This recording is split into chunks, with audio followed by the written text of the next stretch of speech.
but kind of, globally making it more of a mainstream procedure. And so at the moment, we're talking to many I'm actually doing a class out in Mumbai in October. We've got pretty much 10 students lined up for that class. And you won't imagine, but about half of the students are doctors.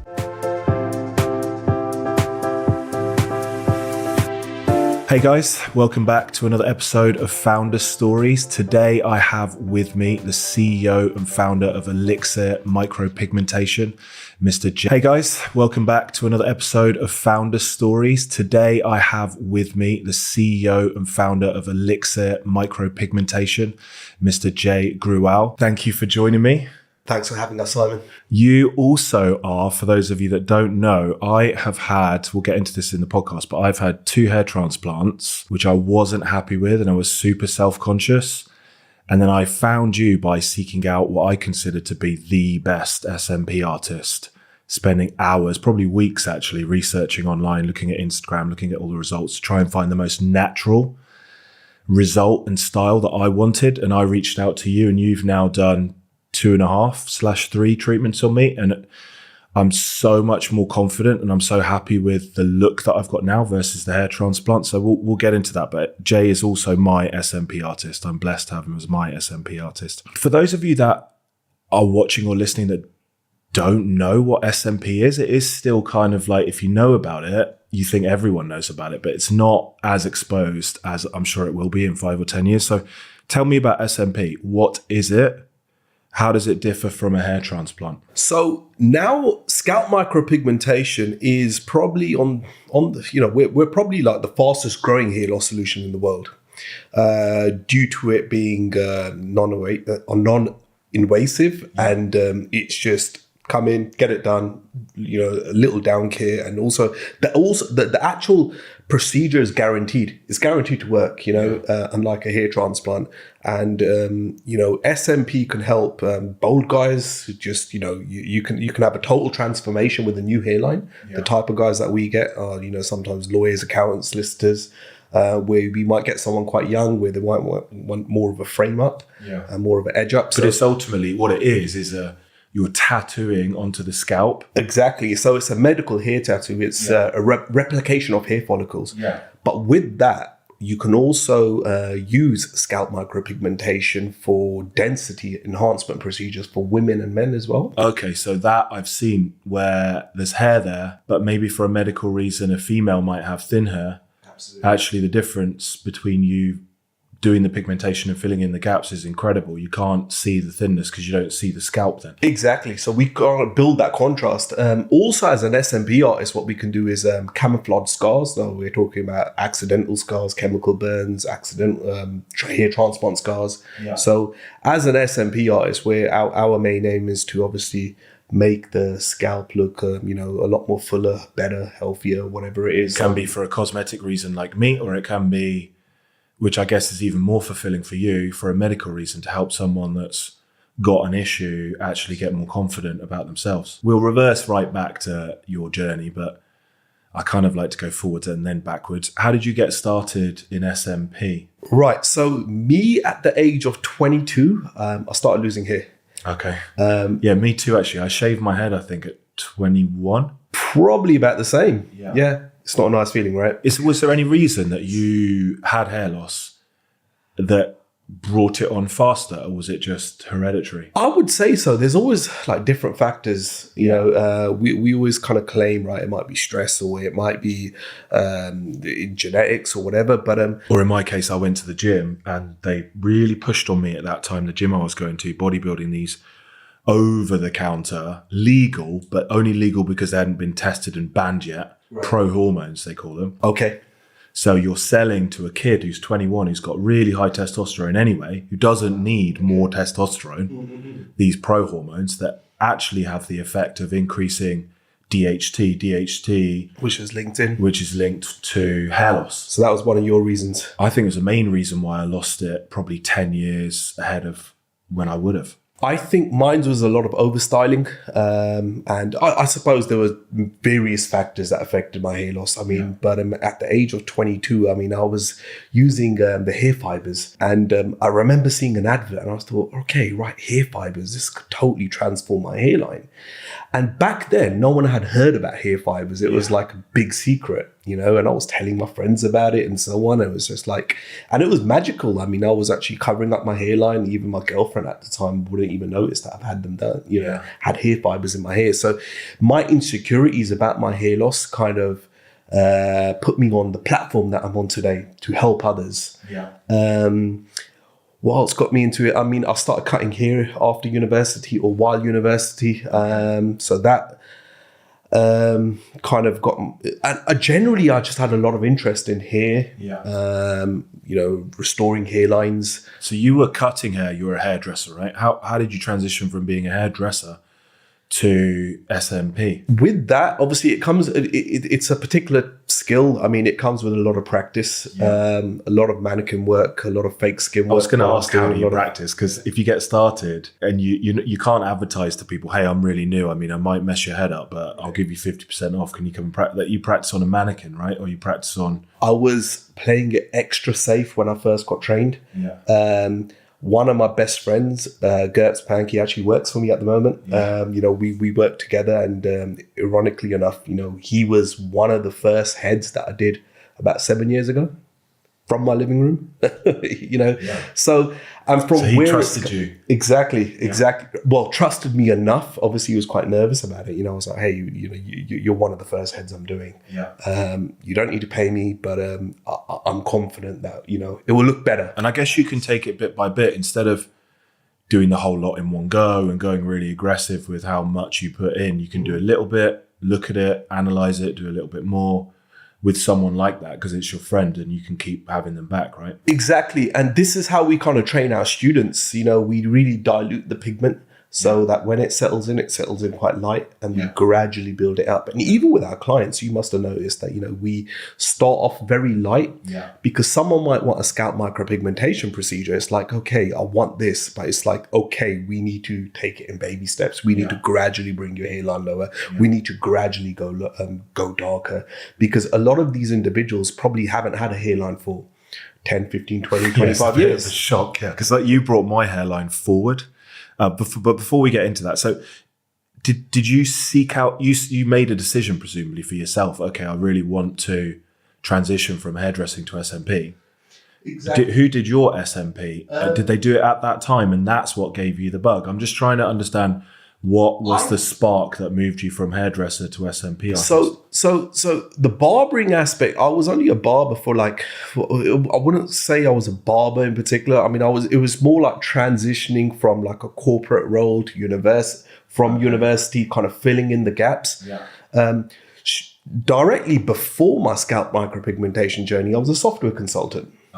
You know, what transitioned me to learn SMP was one, I had tried pretty much every hair loss procedure For your own hair. For my own hair.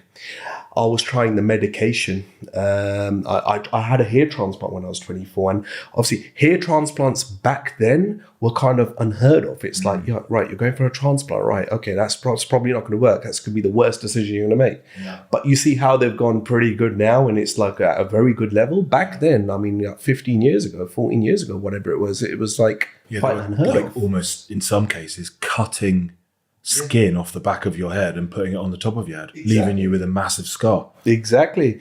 And I think with my mentality, I kind of go into a rabbit hole of research. I mean, when I focus on something, I get obsessed with something. So I started researching so much into hair loss, you know, the cures, the causes and so on, you know, the science behind hair loss. And I just thought scalp micropigmentation could be the future. I had not seen, I mean, it wasn't a mainstream procedure. I mean, back then, if you told me that you're going to tattoo my head, I'll be like, hell no, right? But I thought, what a fantastic idea. And then slowly my interest into scalp micropigmentation, as an industry, scalp micropigmentation started growing around the globe. Obviously, it was founded in the UK, but it started getting better bigger and bigger. Yeah. And I thought, right, I want to learn this art. You know, I think it can help endless amount of people. So did you seek out an artist to do a treatment on you? Exactly. So once I got into, once I trained scalp micropigmentation, I got my procedure done around the same time as well. As the training, because my hairline was intact because I had a hair transplant. I had nothing in between and hair, so I had to do something about it. And that's what they don't really tell you. If you like having short hair and you have a hair transplant, it's very difficult for them to get a consistent density from front to back so you can achieve that short hair look. Typically, a hair transplant works well if you've got good hair coverage and you're either just filling in the bald spot at the back or just bringing the hairline forward. Exactly. Not wanting to sort of shave your head. Exactly. So you need to be a good candidate for it. Yeah, absolutely. Yeah, and some of the results, I mean, they look incredible, but those people are different, and SMP will be for different candidates. Correct. And I guess you would tell people if they came to you and they wanted to have their hair long that they would be better off with a hair transplant because you only want to do treatments on people that are right for you. I think that's so important. And I think generally a lot of clients do a lot more research now. Yeah. Before it was like, okay, I've got the money. Let me just go and get a hair transplant. It's not as simple as that. Yeah. You know, so and this is where because it's so personal and it affects confidence and so on.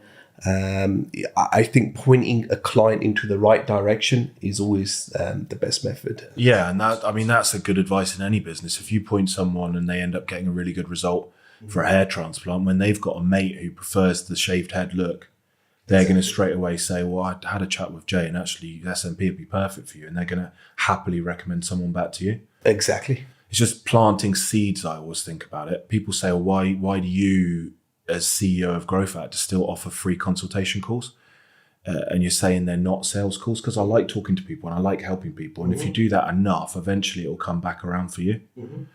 So what does your business do now? This is like, okay, you've got trained. You started out 8 years ago on your mates.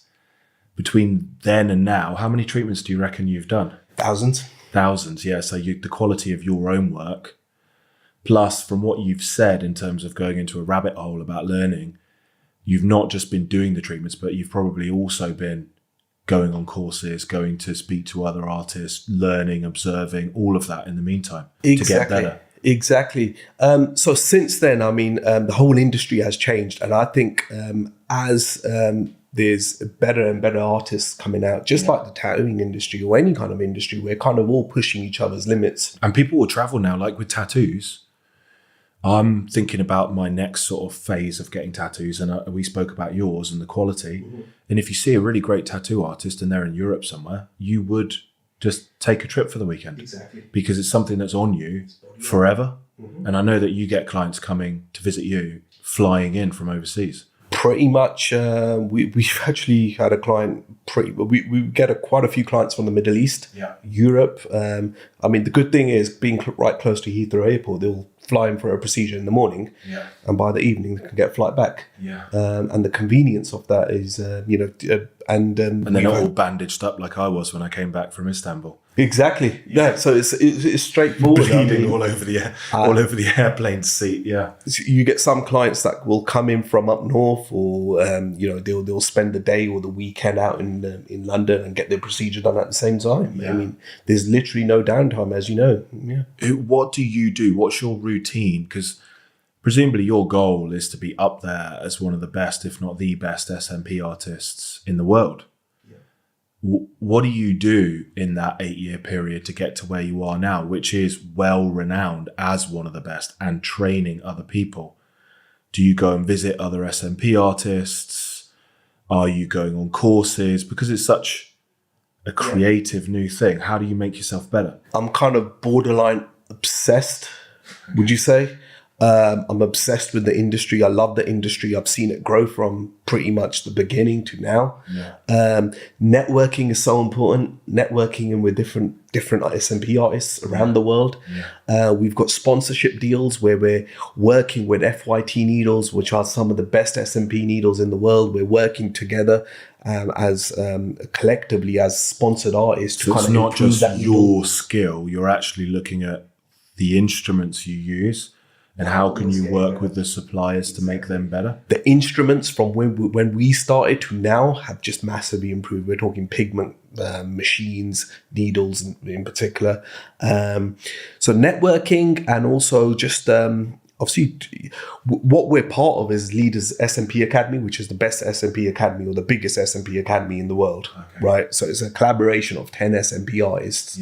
And we travel around the world, Exactly. So it's like a mastermind for business owners. Exactly. But is it to help each other with some of the business elements, like how to attract, convert, deliver to clients, or is it more on how to be the best? We're constantly having those discussions. Yeah, so it's like a mastermind. Then, exactly. So you're obviously talking about, because you're not competing with each other, you're in different areas of the world. Exactly. And you're talking about how to be better at your craft, but also what's working for people, I guess, in terms of marketing, content, pricing, sales, delivery, aftercare, software systems, everything. A lot of these American SMP artists, really, I admire them because of their work ethic. I think generally the work ethic out in the US is a lot more higher. The work ethic and just the mindset. They have a 10x mindset. I think most people in the UK have a 2x mindset, which is, let me just incrementally grow my business a little bit each year. And that's good. That's fine.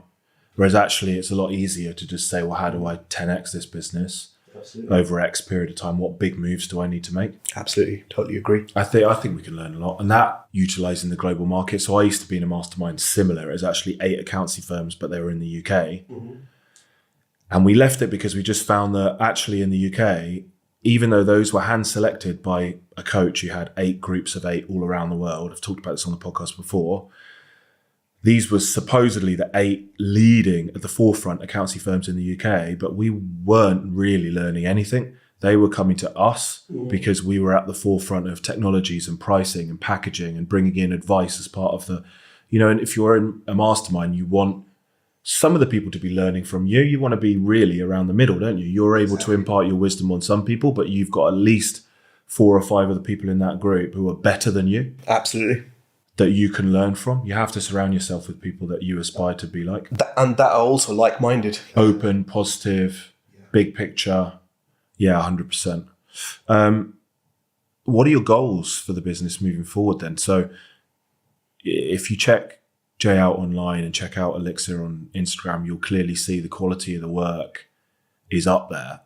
And you're in this top 10 globally of SMP artists. Like, where do you go from there? What are the goals with your business moving forward? Launching SMP on a more of a global, so you'll see how a lot of the SMP artists, all the best SMP artists, within the UK, within the West, Europe, the US for sure. London being probably one of the most competitive markets in the world in terms of SMP artists. I think just globally taking it onto another level. I know we're on par with hair transplants, but kind of, globally making it more of a mainstream procedure. So at the moment, we're talking to many hair. I'm actually doing a class out in Mumbai in October. We've got pretty much 10 students lined up for that class. And you won't imagine, about half of the students are doctors. So these are guys in India that want to add SMP to what they can do, and they'll come and you'll train them. About 8 years ago, right? When you told a doctor or a hair transplant doctor about SMP, they will just they won't even blink an eyelid. They'll think, that seems a bit crazy. But now things have changed where it's like, hey, I want to learn. And they're respecting the result. I guess 10 years ago, there may have been a handful of people that could achieve a natural looking result. But a lot of the time you will see people walking around and you can straight away see that they've had SMP. Now I see people, it's 2 or 3 people in my gym in Solihull and David Lloyd in Solihull that I go to sometimes. I know they've had SMP, but it looks so natural. Yeah. It looks great. And that's the thing. A lot of men, especially like the younger generation, they're like, hey, I don't care if anyone notices I've had SMP. I just want it to look good. Yeah, and it gives you the hairline and it achieves the look of hair in a different transforms way. your face. Yeah, definitely. You'll see that being like a spokesman, I mean, I want to get involved more in conferences, talking about SMP. We're doing a talk in September in Dubai, one of the largest semi-permanent makeup conferences. Do people approach you for this now? Do you have a PR agency? How do you transition from, so you've gone through 8 years of just trying to be the best and letting your results speak for themselves? Do people then seek you out to run these training courses in Mumbai and to speak at these events? Or are you actively going out and seeking those opportunities? It'll be a bit of both. It'll be a bit of both. Because it is really important as a business owner to think about your authority in the market, and you do have to do things through the year to reinforce that you are an authority in the market. Also, traveling into the countries where they haven't even heard about SMP. I mean, we're talking about India, Dubai. I mean, I started traveling out in Dubai for training back in 2018. That was the first time I went out there, and it's like, and I'm one of the reasons why the new era of SMP. I mean, before I went to Dubai, I was just dealing with clients that had botched heads, blue-green heads, and they needed removal, and it was really bad stuff. So slowly started training students out there. I mean, majority of the students that are practicing SMP out in the Middle East or Dubai, I mean, I've had some sort of involvement, and that's just one individual. I mean, imagine I go into other parts of the world, and randomly go out to China, to train SMP. So I think just taking it on a global level will be such a great idea, because I think there's enough bowl guys for everyone, and I think making this mainstream procedure a mainstream norm. For sure, it's not competition. It's actually just helping you, because it makes it have more exposure across the world. And the better I train my students, the better it is for the industry as a whole. And through this journey and up to now, I always talk about a business having to attract, convert, and deliver to clients. And I think it's a nice triangle that people can think of if they're listening. A business should attract potential clients, it should be able to convert them into paying clients, these prospects, and deliver a world-class service so that you then get referrals and they're happy and you get reward out of that because you've done a good job. Has it changed the way that you attracted potential clients from when you first started to now? How do you do it now, and how did you do it then? Like, 'cause for this podcast, I really want people to be able to be not where you are, aspiring. They may not even be in SMP. They may be in hair transplants. They may be in cosmetic dentists. They may be some other kind of industry, service industry. What did you do to get off the ground? Because some people really struggle with that at the start. It's really not easy. I mean, getting off the ground the first year or so, and I go through this with my own students. It's like, hey, the first year or so is your make and break. If you're not doing something within the first year, forget it. So when you train people, do you also train them in the business aspect of? We do touch base on it, because that's the part I struggled on. And that's the part, to be honest, pretty much all our students struggle on. And that could be something for the future then, if you're not already doing it, is to put them through the technical training and then offer the business side, a group coaching program, depending on their level, because everyone needs that. That's a great idea. Yeah. But yeah, I mean, that just is not easy. And I warn every student about that. Finding your first few clients, I could be like, hey, for the first month or two, you'll probably be doing clients for free. Find some people that are good on camera, that will be okay with their photos, that record content. Content is key. Content is currency. I mean, the more content you take out and get out on your Instagram, the better. And I think the first 10 clients or so is definitely challenging. And on top of that, being nervous and so on. So I think it's changed, and I think it's got more difficult. Yeah, because say you're a dentist, right? My wife's a dentist. She's retired now, but she would go as an associate and join a practice. That practice has a local area. Everyone knows they're there.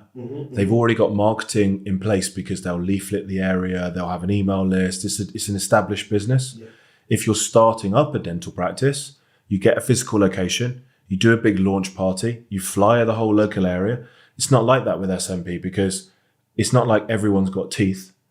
You need to find the people that have a hair loss problem, but also want to have that clipped hair look, or have a medical issue where they don't necessarily have to have the clipped hair look. Like you said, you can thicken out hair if it's thinning, but you need someone with a hair loss problem that's open to SMP. It's totally different. How do you find them? Because you can put content out, and I think that just works organically. They will come to you. I spoke about this, it's Monday today. I spoke about this on Friday with a podcast guest, but they were willing to do that for 5-6 years and without any reward. And eventually people will find your content and come to you. But what do you do in the meantime in year one? What are some techniques that people can use? Can you partner with hair transplant clinics? Absolutely. Barbers, hair transplant clinics, anyone within the industry. You can obviously work with a referral program to say, right, okay, any clients that you send us, we'll give you a percentage. Which is great advice, because that's how we grew in the first few years, basically, is partnerships. Yeah, partnerships. It's all about networking. It's all about just doing the groundwork. I remember going out leaflet dropping. I was going out from clinic to clinic, At the time, 8 years ago, I didn't even have the revenue to kind of start up my own clinic. And I was just like, right, okay, how do I get in with a clinic on a referral program? How do I because they may have someone who can only come in on a certain date and they're fully booked. Exactly. So if you say to them, I'll do treatments and just split it 50-50 or 75-25 or whatever they'll agree to, that's then a good way to get started. Exactly. Simon, as we know, everything is possible. And, if you put your mind to it. Yeah, and you have to be consistent, confident, deliberate, also resourceful. Resourceful is the big one, isn't it? Because if you sat down there with a pen and paper and really thought about it with a mindset of, I'll make this work. Put it this way, with my mindset, even if I was to learn SMP, if I was to take the 8 years and start all over again, I will make it work in more of a competitive environment, because I'm not a quitter. I'm just like, go, right? So I know after the 100th email, I probably still won't get a reply, but I will just keep going. But the best thing, I guess, then is if a business owner is in that initial phase, I always say get a coach or a mentor.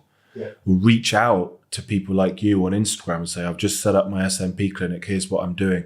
Have you got any advice for me? Because people will help. Don't just try and do everything on your own. And you get your rewards. You start seeing the light at the end of the tunnel. Yeah. Have you had any recognition on that? Like, have you won any awards? What's been the recognition and the nice things that have happened to your business? I got a Rising Star Award back in 2019. I think it was about a year and a half into my career. So I got recognised for that, which was a great feeling. And we've been nominated for a few other things, but that was the actual award that I won, and I thought, right, okay, that took me. It felt good, And that's an industry award voted for exactly by based industry on the quality professionals of work, of my work. That's what it's based on. Yeah. Tell me, this is an interesting one, just as an aside, because we've done quite a lot of business chat. I know that you love Dubai. I love Dubai. Tell me why you love Dubai so much, and I see you there on your stories and on your Instagram, and we've spoken about it every time. What are some of the reasons why you love Dubai? And if you want to talk about it, what are some of the reasons why you're taking your business over to Dubai? So Dubai, I consider that as my second home. I'll probably visit Dubai about 3 times a year now, 4 times a year. But your background is not Middle Eastern, right? What's your background? I'm Punjabi, so Indian. It's not like you love Dubai because you instantly align with the culture and the values. Actually, it's probably quite different to yours. Exactly. But you still love the place, regardless, right? I think lifestyle. And I think networking opportunities, business opportunities, and just me being me being a popular SMP artist in the UK, which is like competitive as hell, right?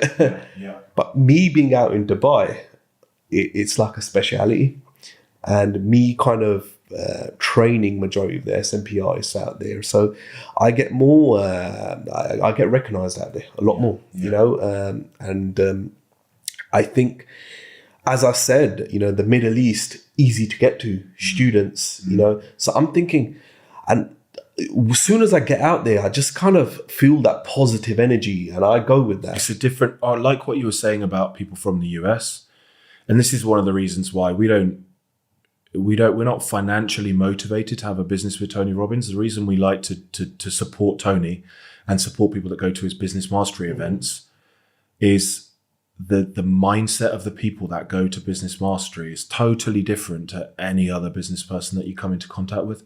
So open, so warm, so loving in a way. They're very trusting, and they want to take advice from you. Yeah.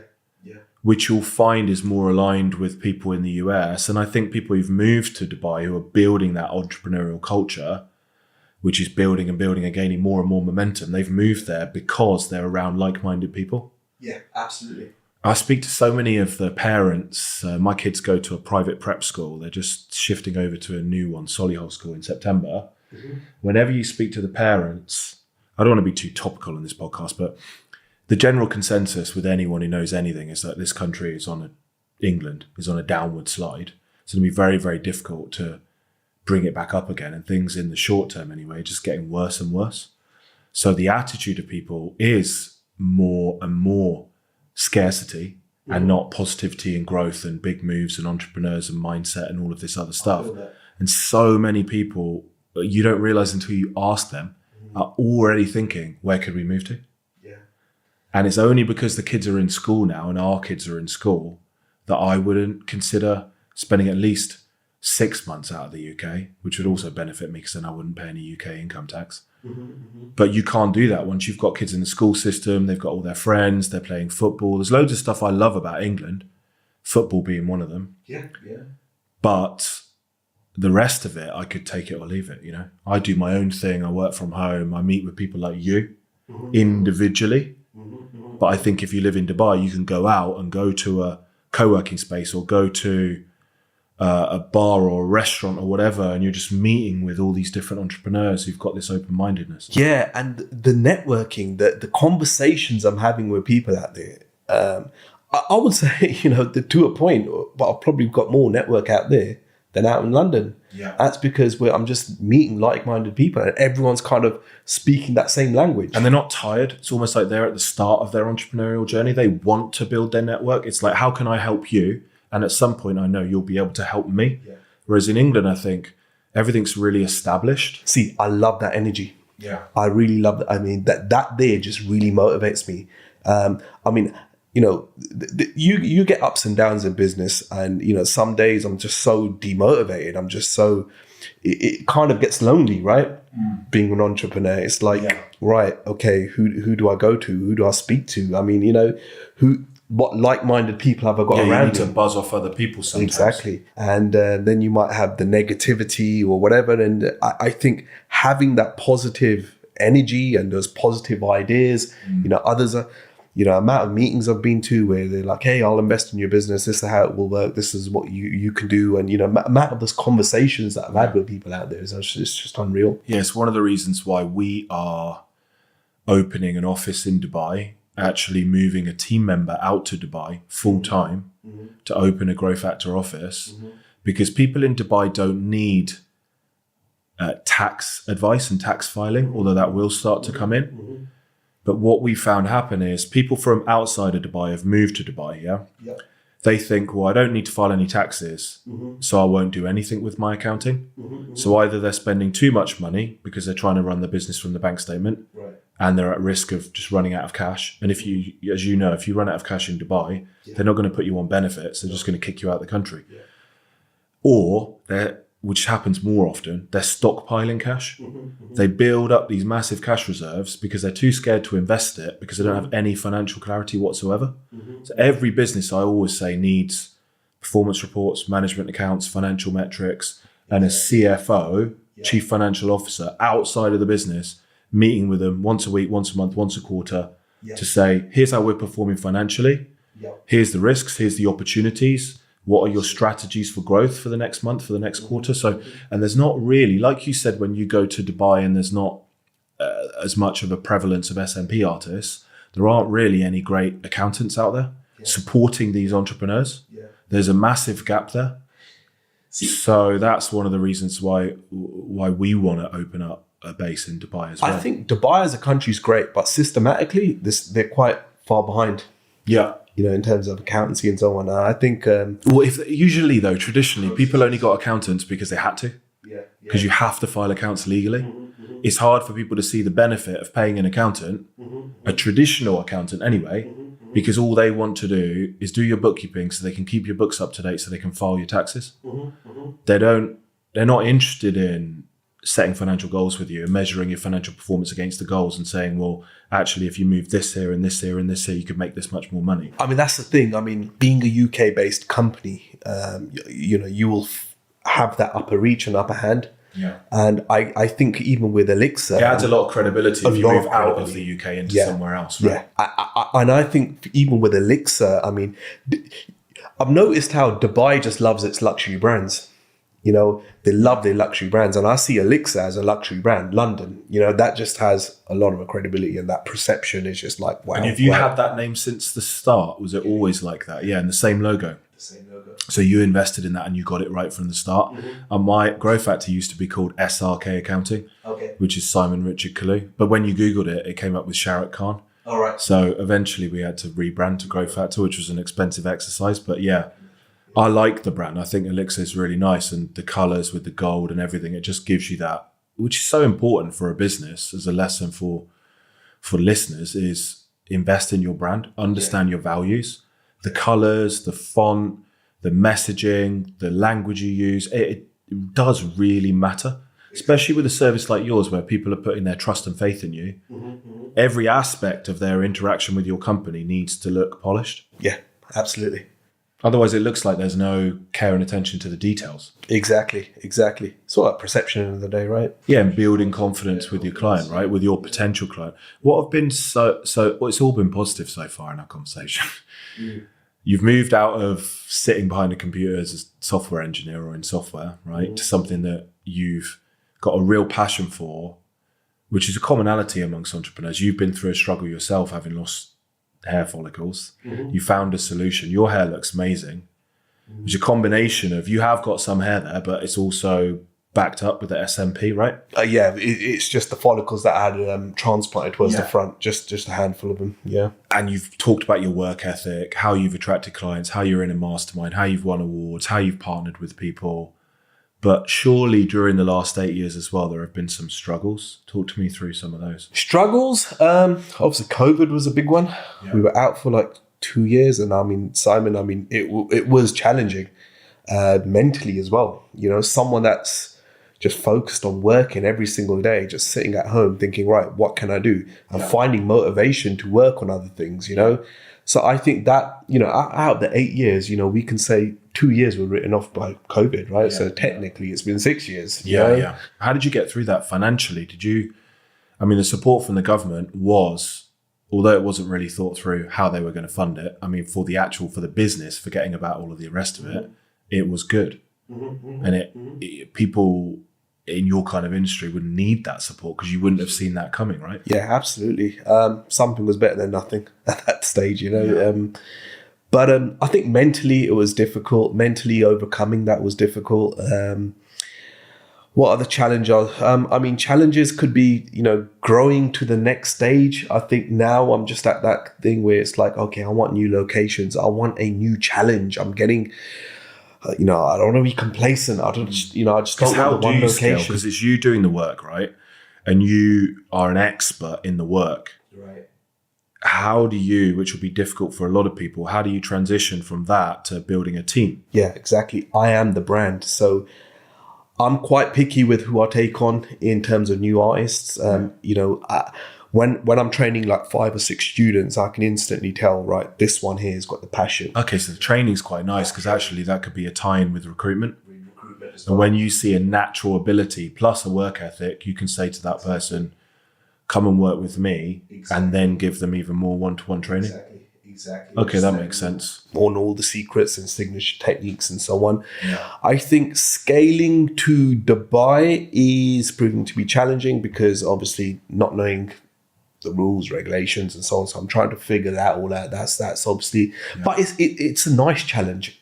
It's a nice hey, what's the next step? You know, I don't want to get complacent. I want to focus on the next challenge, the next chapter. So that's, I wouldn't say that's a drawback, but that's more of a challenge. What about overwork? Like, you're not going to say this, but I think a struggle from knowing you might be working too hard and not actually giving yourself some time to wind down and enjoy your life. So the work-life balance I really struggle with. Yeah. I'm literally working from the minute I look at my phone in the mornings to the minute I sleep. I've lost relationships. I've lost friendships. I've had my friends like going on holidays where I've had to compromise and stay behind for that, you know? Yeah.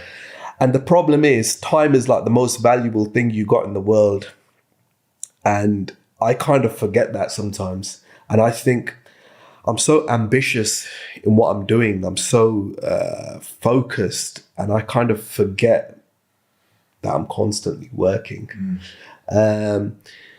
But then again, it's a passion for me. And when someone turns around and says, Jay, you know, you're smashing it. You know, you're doing really well. You started this from nothing. And that's like the best compliment in the world to me. Yeah. But if I could take time back, I would change a few things. I would try and get more of a work-life balance, which I'm trying to get onto now. Because you're recently married, right? So what are you going to do? I know we spoke about this before, and you've only been married for 3 weeks, right? Yeah.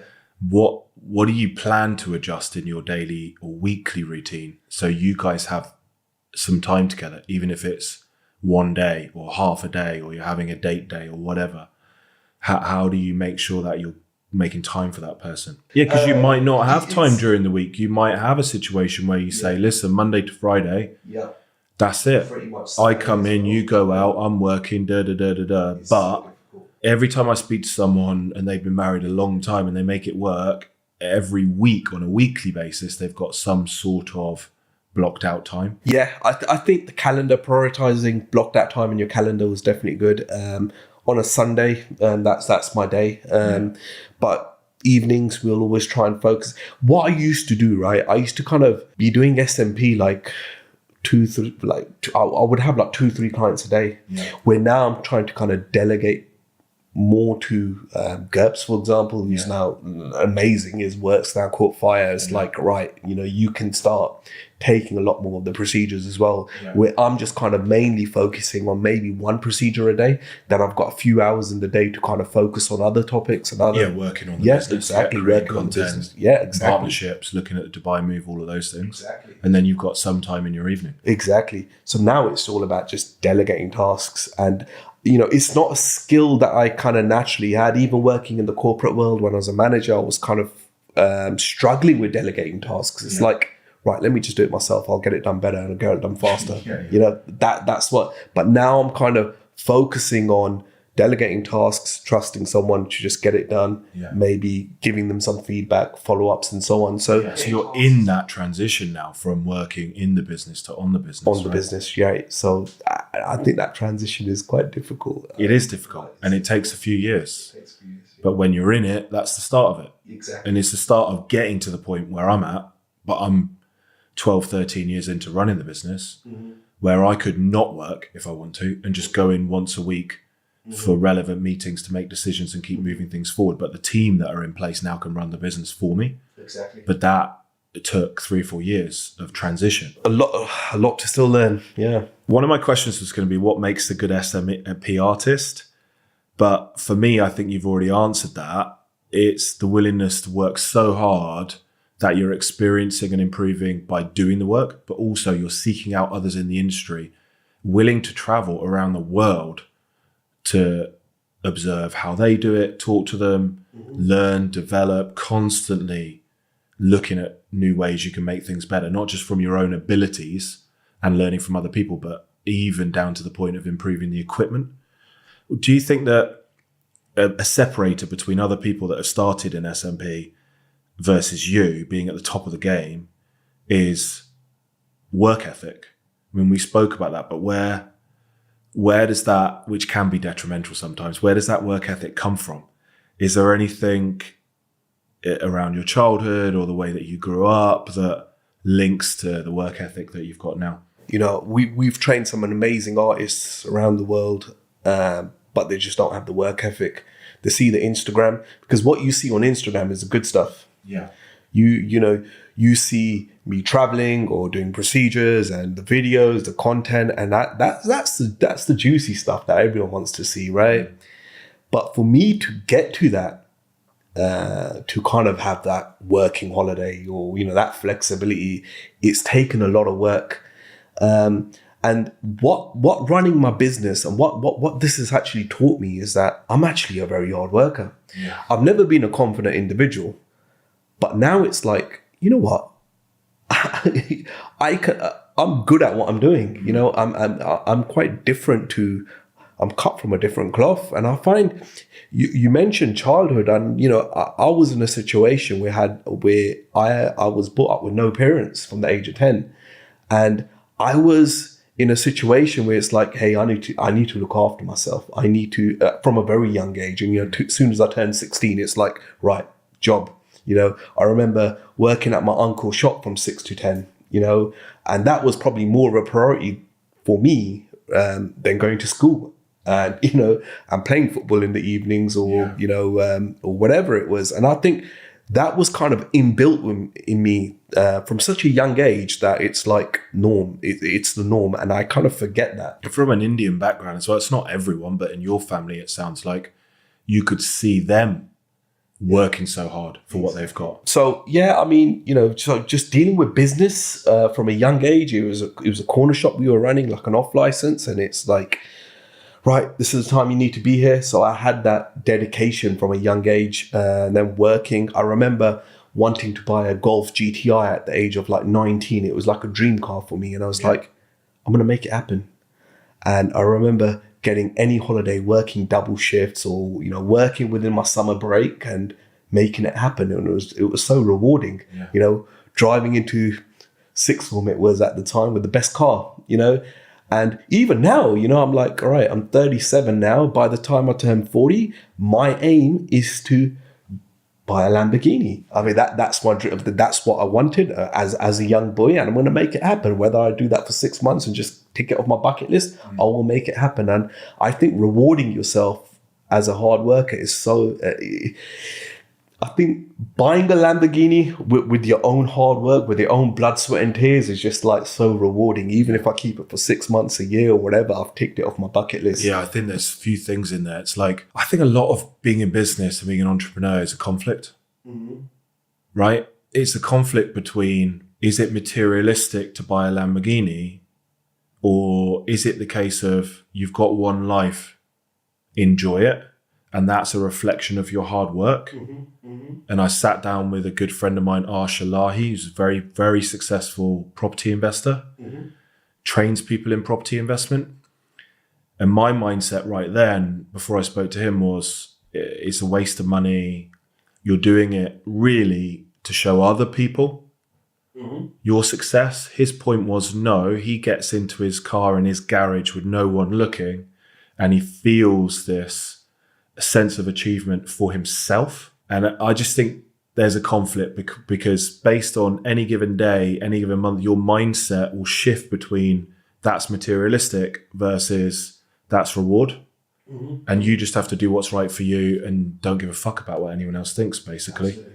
Second point is actually now, if people want to buy cars, if you buy the right car at the right time on the right wait list, you can run a Lamborghini for a year, get the monthly payments down if you've got the right finance and funding company to say less than £1,000 a month, because this finance company know the residuals, so the resale value of that Lamborghini so strong, all they really need to charge is the interest on the capital. Yeah. And you can run that car. Like, for example, my neighbour's got a Lamborghini Urus, bought it for 200, current value's 250. Wow.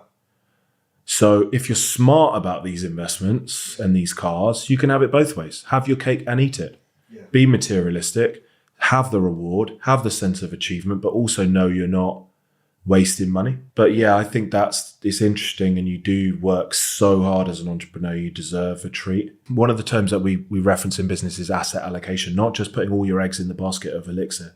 Because what if we have another COVID? What if we have another something else?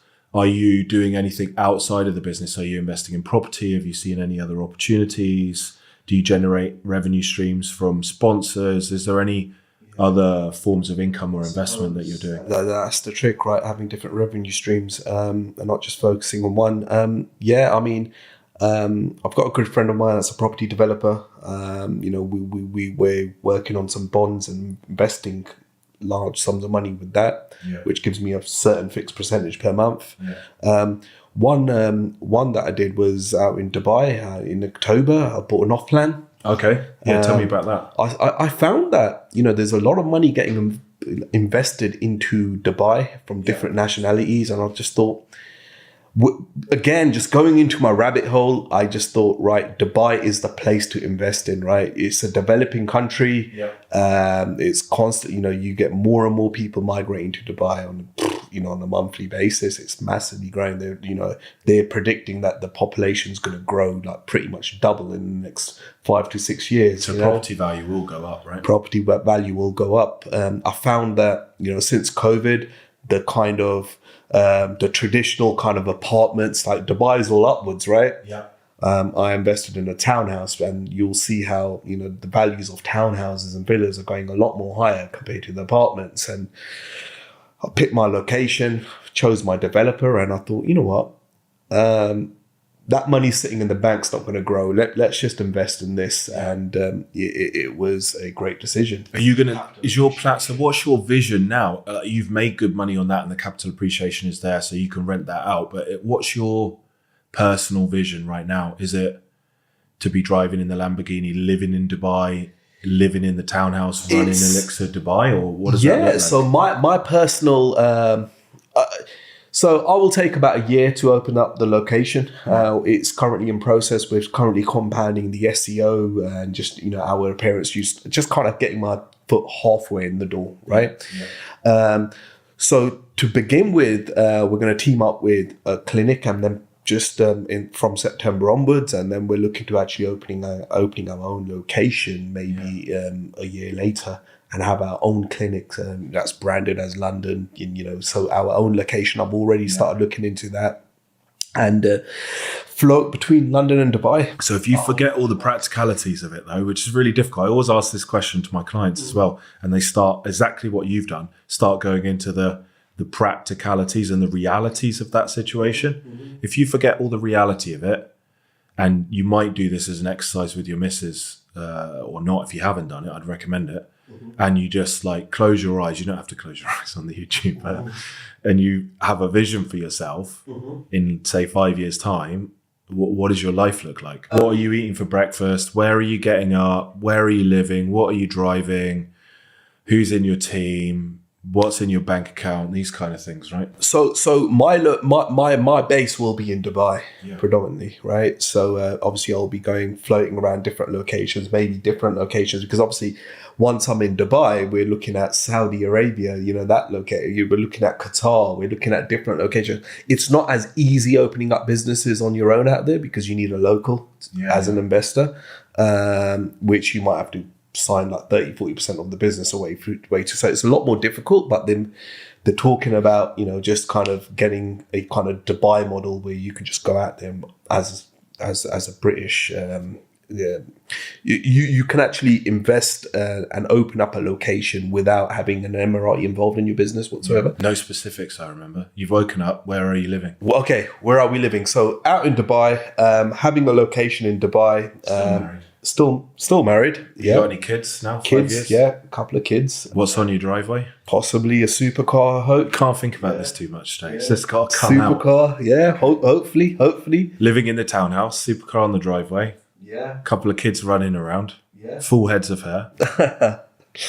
Yeah, hopefully. You run in Dubai. It's successful, presumably. Yeah. Busy, wait list, 2 or 3 award-winning artists in there. You're going in and doing the treatments that you want to do. Absolutely. Just to stay in the game, I guess. Yeah. Thinking about the next locations that you're going to open. Yeah. So once I'm in Dubai, obviously, then you've got a whole range of different options out there, right? Because all these countries out there, SMP hasn't even reached. So maybe you've got Saturdays and Sundays free at this point, and you're going out for brunches on the Saturdays and taking the kids to play football or whatever you can do. What do you do if you move to Dubai in the summer when you can't go outside? I'm always curious to know, for the people that move there full time, do they move somewhere else? So I was in Portugal recently at this place called Quinta do Lago, which is like billionaire city.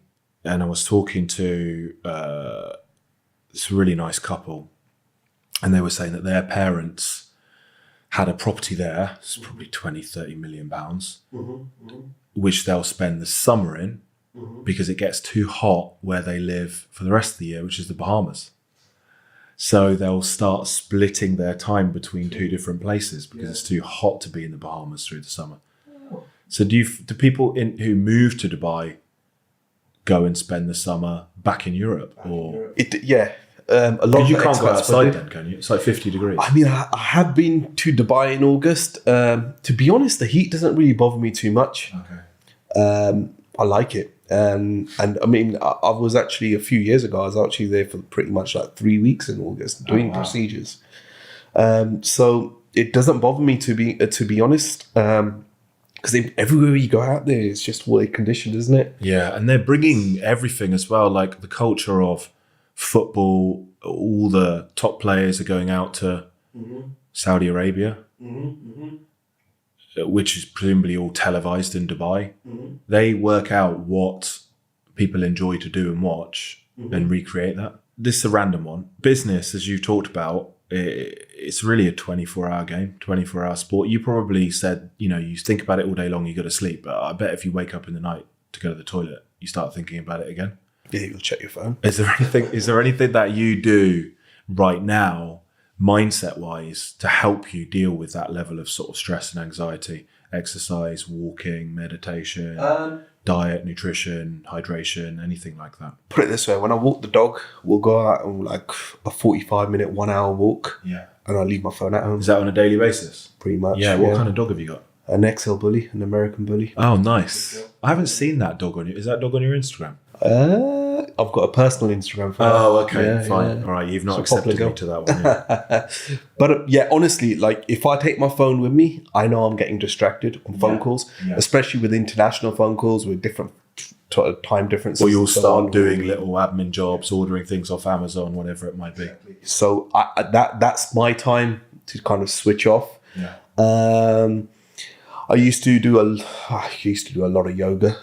That like opposite the clinic, we've got hot yoga, Bikram yoga. Nice. That was a good switch off. That was really good and more kind of on a spiritual level. I listen to quite a bit of roots reggae. I think that's kind of gives me a good kind of even while doing a procedure. Are you is Sikh? Is that your religion? Same as me. Yeah. Do you go to the God warrior? Yeah, definitely. I've definitely got a spiritual insight. I think switching off it is so difficult, but maybe a bit of meditation will help. That's one thing I want to get into my routine. I haven't been doing so far, but I think that will really help. Yeah, there's a really good app called Calm. Quite nice because it gives you the daily meditation, but you meditate for say 8-9 minutes, which is doable, and then there's a teaching for the day where they'll talk for 2-3 minutes about an aspect of how you can improve your mental well-being or your day-to-day. I find that quite nice. I've got out the habit of doing that. What I found really useful as well is I used to do an anxiety release meditation before I went to sleep. It's like 15 minutes long. You just listen to it and effectively fall asleep at the end of it. That I found really great because I woke up the next morning with lower levels of anxiety, lower levels of stress, more focus, more energy. And that's on the same app, is it? Same app, yeah. So saying this now, I'm actually going to use today as it's a Monday to get back into it. But it's good that you do that. I think it's super important that you take a little bit of time each day, and the dog needs walking, right? That's why it's so good to have a dog because they rely on you. And they'll tell you if they Exactly. I only got a dog because my chiropractor said your back is hurting. If you get a dog and you start walking, your back pain will be gone. Excuses. Yeah. Definitely helps. I think also going to the gym, I mean, it's not something that I do on a regular basis, but a few times a week. But I find like when I'm at the gym, when I'm tired, I come up with the best ideas. Anywhere outside of work, right? I come up. Maybe it's to do with the oxygen levels or whatever. Well, it gives me like that. Maybe it's the testosterone linked in with the testosterone. I suppose training legs or whatever. Or elevating the levels of various happy hormones because you're working out. But that's the thing, like you see that the mega successful business owners, right? The mega successful, the billionaires we're talking about, they will still take that time out to go to the gym. 100%. Look at Tony Robbins, gets up, goes in a cold plunge. Yeah. Oh yeah. Meditates for 15 minutes. In every single day, he'll be doing exercise. That's one thing. Cold showers, that's a good idea as well. Yes, I bought the little Lumi cold tub, the one that sits in the garden. But because we've been in a heat wave, I haven't even bothered to put it up because if I pour it with water, that water is going to quickly be 20 degrees. Oh, wow. Okay. And I haven't got enough room in my freezer to freeze ice to put into the thing. Because if you buy the ice bath, ideally you want one that's plugged in. Okay. That's constantly at that 5 degrees or whatever it is. But they're thousands of pounds. And it's not really proven. It does decrease inflammation, but it's not really proven. It's more of a mindset thing. So I bought the cheap one because I think 9 months of the year, England's cold enough to just put the water in, put the lid on, and you just go and get inside. I'm looking forward to the day when I can just chuck my kid in there, tell him it's a nice warm bath, and they've been naughty, and just chuck them in a 2-degree ice bath. How do you manage your social media commitments? Do you make content and batch it and post it up? Do you have a team that helps you? Because a lot of what you do is putting out content and then people will see it. That's how I found you. I looked up hashtag SMP on Instagram. I looked up all the different artists. I wanted the most natural look. So there were 2 or 3 artists that I really liked. But instead of going to the one that's really near me, I traveled to you, which is like 3 hours each way because of the case studies that were on the Instagram, because of the quality that you could see, the before and afters, the way you shoot the video. That's such a big commitment. Does it weigh on your mind? Do you preload content? Does someone do it for you? How do you manage that? Social media, my Instagram is that Elixir account is something that I run myself. To be honest, a lot of it is done by myself. And do you do it on the day and then you post it, or do you do a video and then you store them somewhere? I store them. You've got them to release. Yeah, I store them. Even my photos, I just store them, and I don't kind of buffer them out. It's just when and when, to be honest. So there's no like set plan. Is it roughly once a day that you're posting? On my stories, I try and be active, but I think. But the page posts aren't Instagram, always once a day. I think it needs to be, because that's what Instagram likes, right? But I mean, that's the thing with business. It's the business side, and now social media is just a brand new element, which makes it so much more difficult. And unless you've got a really good system, so what I do is I record these podcasts, give them to an editor who gives me your camera synced to the audio, my camera synced to the audio, so I can clip reels. And then I have one plan for LinkedIn, because that LinkedIn is a different beast. You have to put specific content on there to get reach. But everything else, so TikTok, YouTube Shorts, Instagram, Threads, email, and the blog update, that's 7 things. I can do content for all of that in about 45 minutes. So I think if you'll batch do it, which is what I'd recommend for a business owner, work out a way that you can create long form content and batch it, and then either get someone else or just use QuickTime on your Mac to clip little reels. So if I clip a reel from this and we're speaking about moving to Dubai, for example, I'll take the captions from that and I'll write and expand it into an email about moving to Dubai. That will become a blog post. The same reel goes into an app called Captions. It puts the captions on. That will go on TikTok, YouTube Shorts, Instagram, Facebook.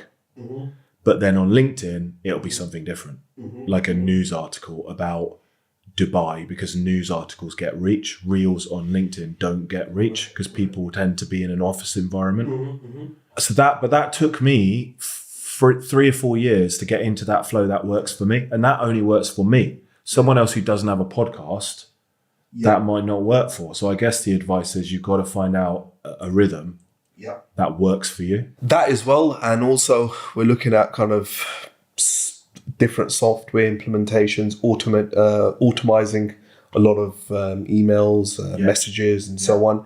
And I think that's just the way forward, because with a new location, the more volume that we get, it's just going to get more and more difficult to deal with. And if that Dubai is the central location for running the business, you can have a marketing team in there. You can have a sales team dealing with inquiries. And you can have a partnership team reaching out to develop new partnerships, all from Dubai. Yeah, exactly. Which would be more tax efficient because the tax rates in Dubai are basically nothing at the moment. And if you're running all of that from Dubai, all of those costs are going through Dubai and you can charge the UK company. Yeah. That is a head office. Yeah. So, which is another reason why loads of people move to Dubai, just to save on tax. But what they don't realize is they save on tax. And then unless you're very, very careful, you're paying 15 quid for a Coca-Cola. And then there's all your tax relief gone. Exactly. So you have to manage your lifestyle as well. And it's easy falling into that trap out in Dubai, right? Yeah, 100%. A lot of distractions. And that's one in the positive for the UK. So at the moment, how would you say you generate leads for the business? Is it just putting out content and people come to you? It's content, it's referrals, different blogs. It could be Google Ads. SEO and Google Ads. SEO is a big one. And I think... Have you seen that Hike SEO, which is kind of like, I'm sure there are other companies that do it, AI-driven SEO that analyzes your website and tells you what you need to change? AI-driven? No. It's basically a software. Okay.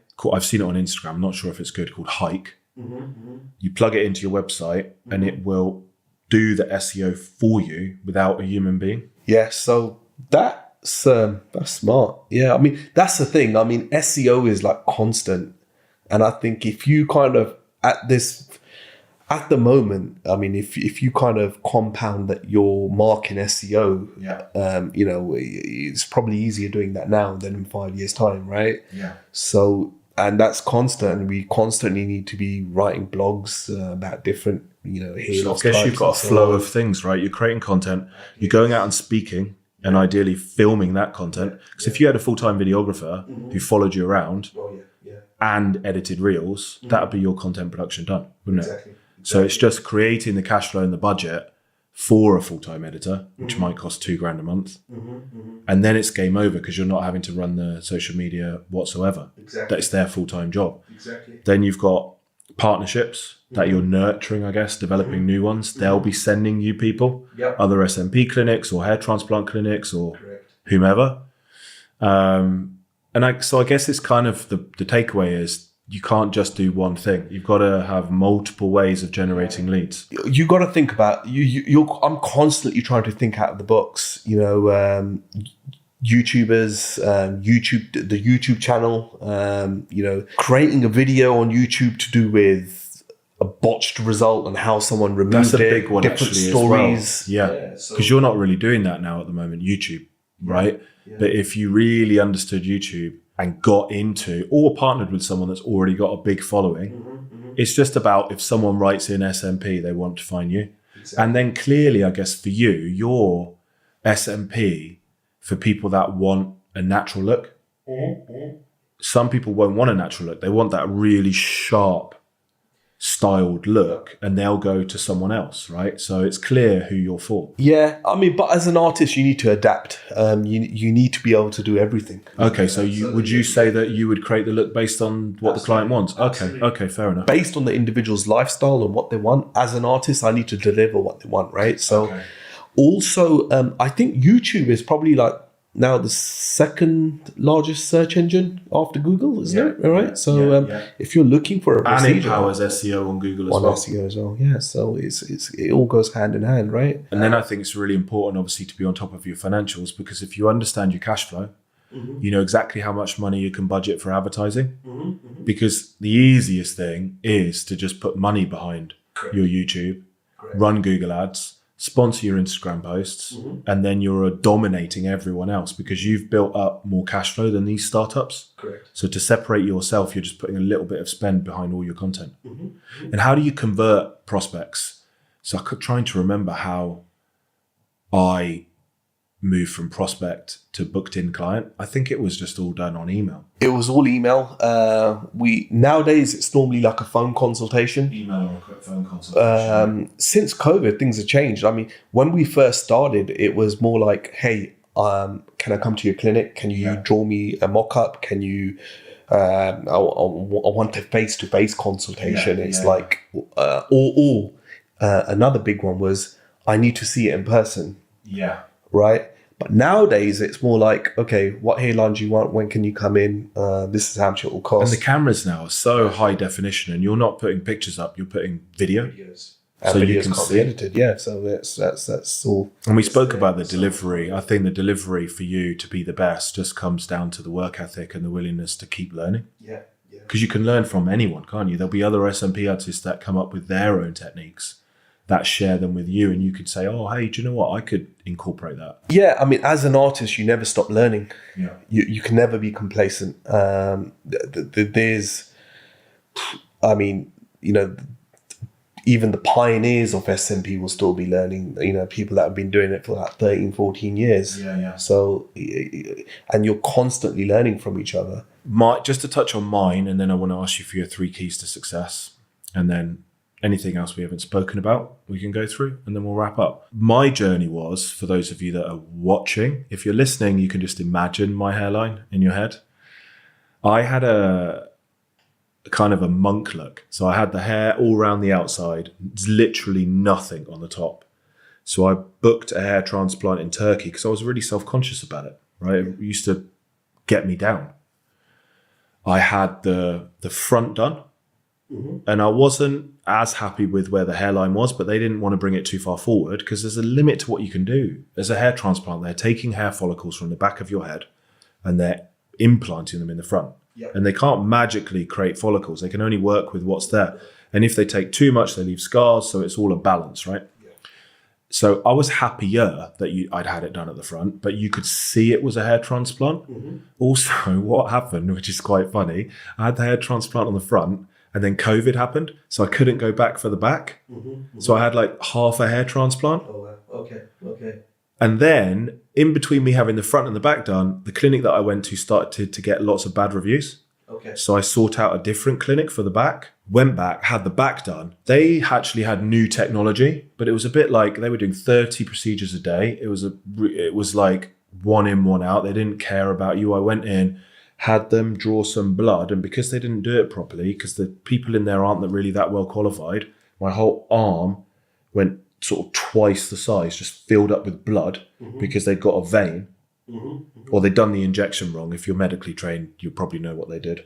But my arm just filled up with blood. Oh, wow. This is the night before they're going to do the hair transplant. So this is not filling me with... That's getting you nervous. Yeah.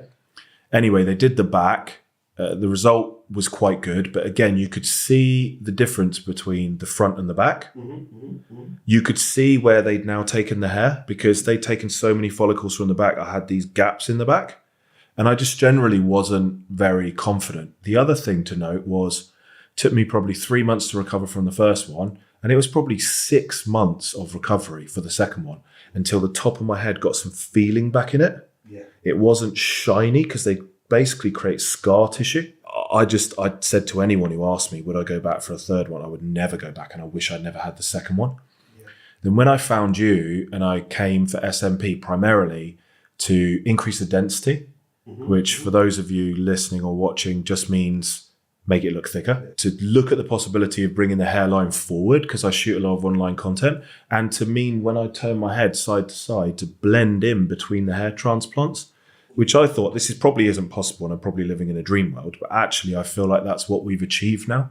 Over 3 treatments, you've brought the hairline forward, you've made the hair more dense, you've totally covered up the back of my head where I had almost like scars from where they'd taken it out. You can't see that now. I would never wear caps before with the open back because I was paranoid about the difference between where the hair transplant started and also the scars. And my confidence now, which you need to be confident in how you look, to go on camera, to do a podcast, to talk to clients, to step on stage, to do all these things. It's been like life-changing for me. Especially for now, because I think in today's society, even as men now, right, we're judged on how we look. Yeah. And I find the better looking you are. Yeah. You know, rightly or wrongly, and not even necessarily the better looking you are, but the more well presented you are. Well presented, that's probably the word. That's an indication of confidence. If you turn up with a botched hair transplant and scars on the back of your head, Like it just doesn't not really instill confidence in people that you're trying to instill confidence in, whether you're speaking to them as part of an audience in a stage, or you're speaking to your clients online, or you're doing a podcast or whatever it is. Now, I'm not saying my hair's perfect, but from before, if you look at my hair now, if you watch the YouTube, and then imagine before I literally just had hair going around the back like a monk and zero on the top, it's incredible, the difference. Incredible. Absolutely. But I wish I had have just skipped both hair transplants and I knew that SMP was a thing. So I really wish that people create content on the hashtag and the search terms hair transplant for SMP. So when you search for where's the best place to get a hair transplant, a video comes up that says, have you considered just getting SMP? Because if I'd have just got SMP, I would have not had to have gone through trip to Istanbul, scars on the back of my head, not wanting to go out of the house, 6 months recovery time, $5,000 down, plus all the treatments and the shampoos and the hair conditioners and everything else. Not sleeping for 2 weeks after the procedure because you've got to lie on your back and not move. One, it would have made my life easier. But if you get the scalp micropigmentation done on skin that hasn't been tampered with, It's easier. you get so much of a better result. You know, we call it virgin skin. So if you get SMP done on skin, that's a dream world for me. My skin is so thick where they've done the hair transplant, right? Exactly. So it makes it's technically your scar tissue. So it works a lot more better, and obviously, you know, you get a better result and so on. But you're looking good regardless. And there's nothing wrong, I think, in this day and age. I mean, I'll speak about other things that I do in future podcasts, like testosterone therapy, and I had a which you know about, a medical condition where I had wrinkles in the top of my scalp that is not really treatable, and I've had that treated by I'm not sure what you'd call this person, but it's a doctor that does clinical cosmetic treatments with hyaluronic acid, fillers basically, which has solved the problem. But I just think my point is that if you're a man and you're in 2023, you don't have to be, I'm a man, I just deal with my shit and actually feel bad about it.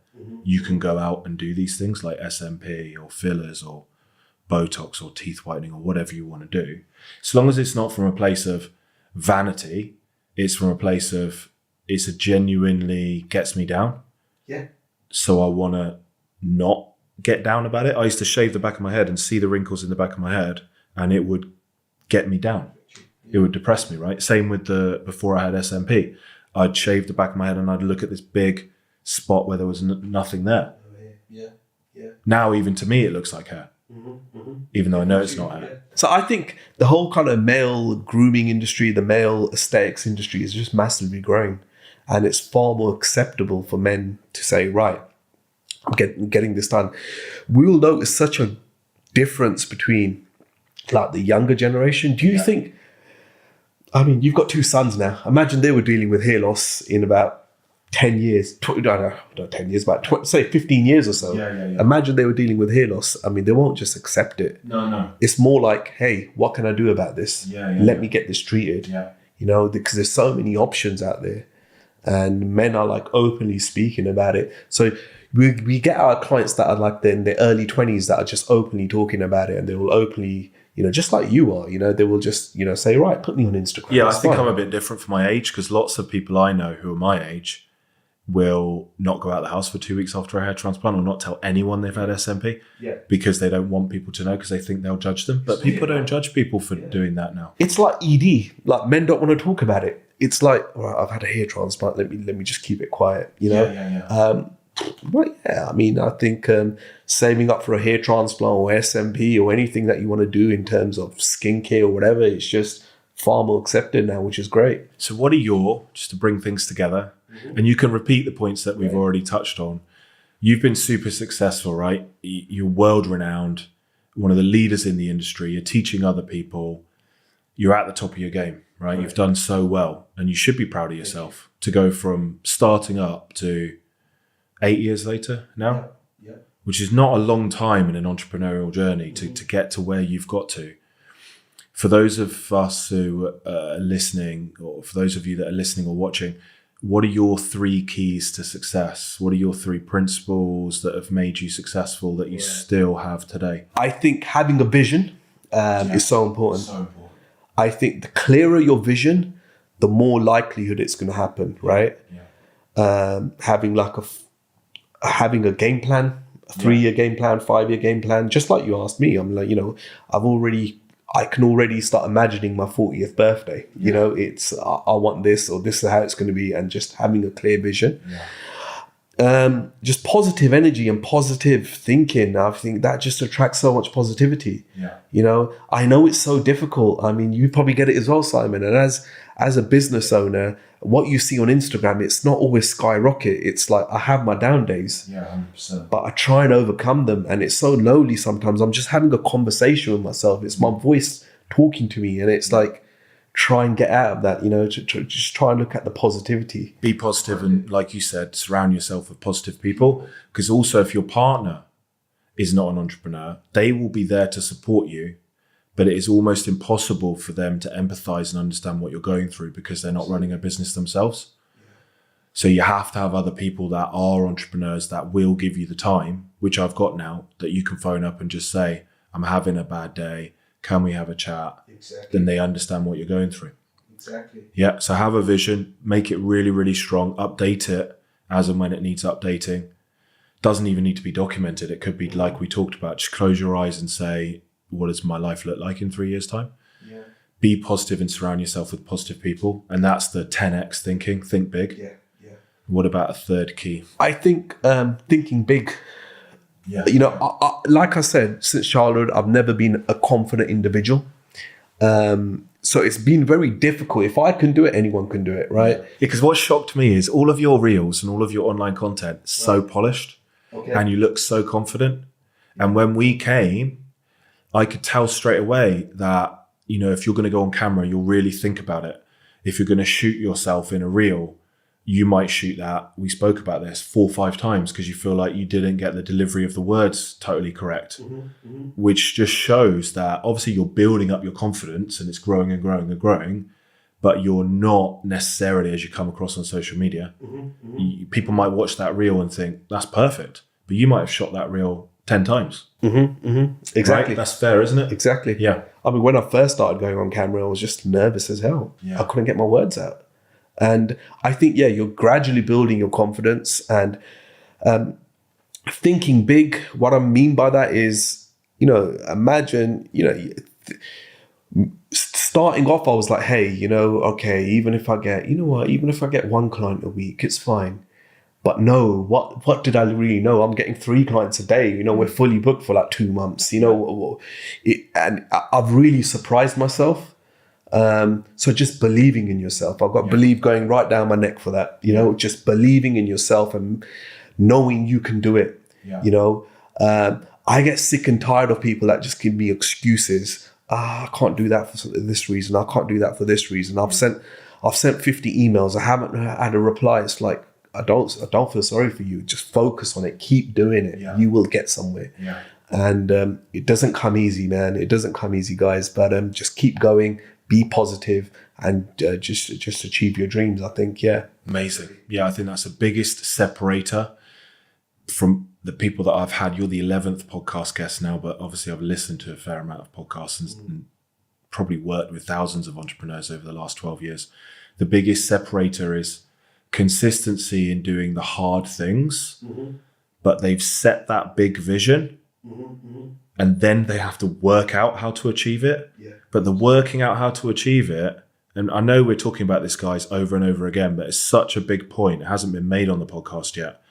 The how you get there is the easy part. But you will have to try and fail to work out what works to get there. And we can't give you this simple formula because every business is different.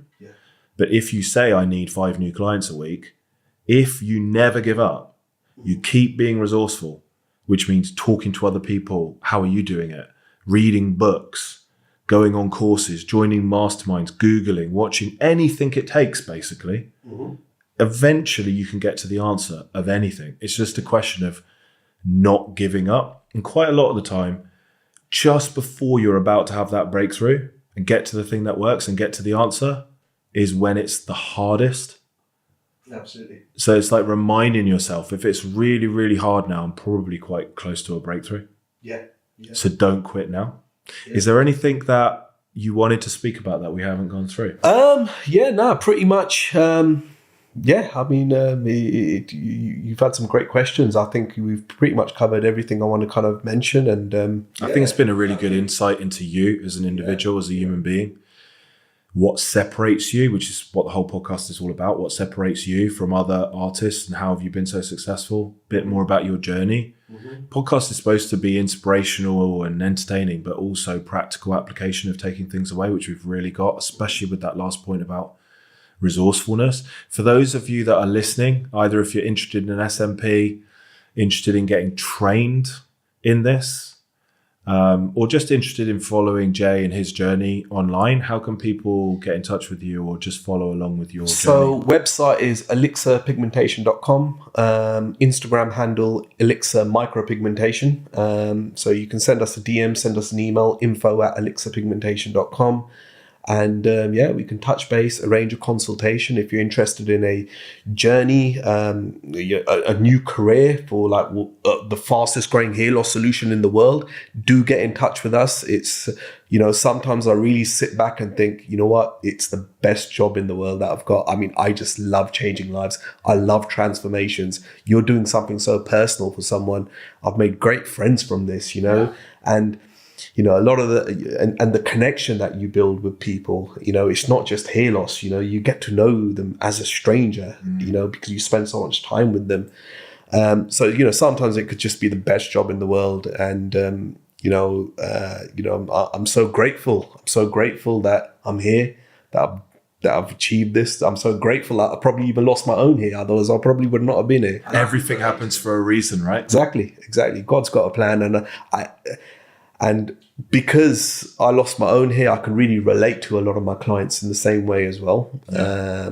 Some of them, not dating women for like 8-9 years, or it's so not even taking the baseball cap off for so many years. Probably not telling anyone that they feel like this. Wearing hair systems, it's a massive secret. It's so. We're dealing with like disorders, so it's great, trying to help people in that sense as well. So absolutely. So if you're interested in a career or interested in a procedure, drop us a DM and we'll definitely help you out and discuss your options further. Awesome. Thanks for coming down, man. It's been an absolute pleasure. Thank you. Guys, thanks for tuning in for another episode of Founder Stories, and we'll see you in the next one.